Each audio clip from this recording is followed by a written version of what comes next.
अच्छा एक गाना तो मैं गाया ही नहीं। 5 पे आ जाओ, 5 पे आ जाओ।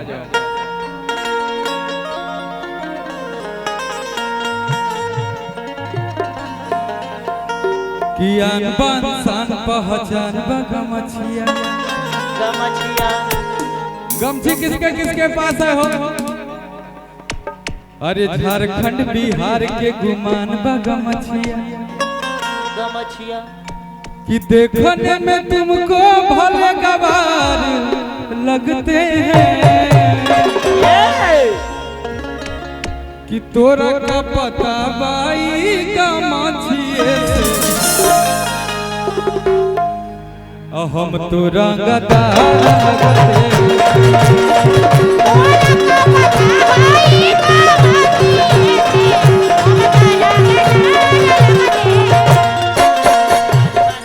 दिल धड़कता भैया के प्यार में।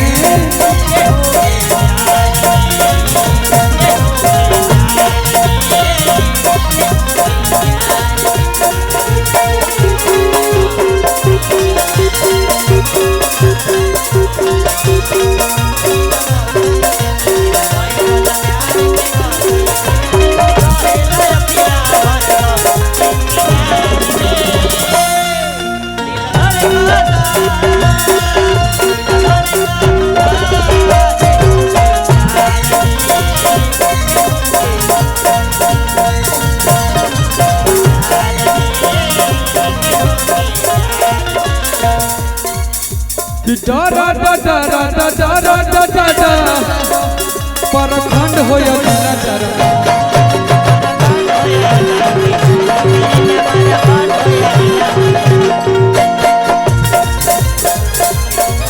परखंड हो या जिला हमर भाइये से ही परखंड हो या जिला हमर भाइये से ही परखंड हो या जिला तेरी पर को चार पे 2 लाइन हो गाएंगे।